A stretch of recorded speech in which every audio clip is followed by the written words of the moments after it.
Hello बच्चों, the question says late statement P is you got a seat in IIT and statement Q you got selected in BITS. Now the statement you got a seat in both IIT and BITS is represented by four options A, B, C, D are given. You have to choose the correct one.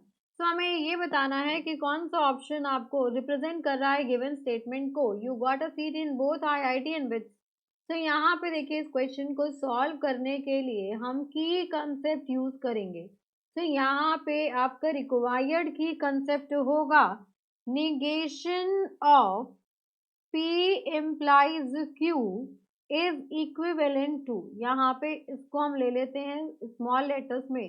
तो P implies Q is equivalent to P and negation of Q.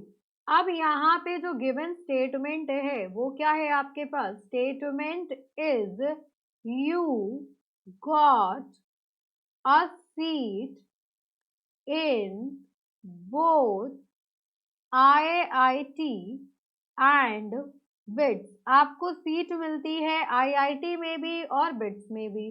तो यहाँ पर ये आपका statement represent कर रहा है you got a seat in IIT. ये आपका P स्टेटमेंट है एंड ये है आपके पास एंड, तो इसका सिंबल होता है एंड देन बिट्स ये आपका स्टेटमेंट है Q.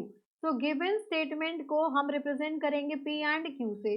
तो ऑप्शंस में चेक करते हैं कौन सा ऑप्शन आपका P एंड Q रिप्रेजेंट करेगा. तो ऑप्शन नंबर 1 नहीं कर रहा है, ऑप्शन नंबर 2 भी नहीं कर रहा है. वो ऑप्शन नंबर 3 चेक करते हैं. यहाँ पे है आपके पास option number 3, negation of P implies negation of Q. Negation of P implies negation of Q. So this will be equivalent to. यहाँ पे हम ये वाला फॉर्मूला लगाएंगे तो ये हो जाएगा we know that negation of P implies Q is equivalent to P and negation of Q. हमें ये पता होता है P and negation of Q.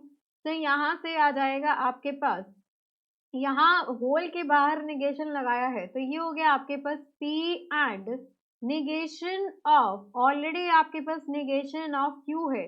तो this will be equivalent to P and Q. तो ये वाला ऑप्शन आपके पास रिक्वायर्ड आंसर है. अब हम ऑप्शन नंबर 4 चेक कर लेते हैं.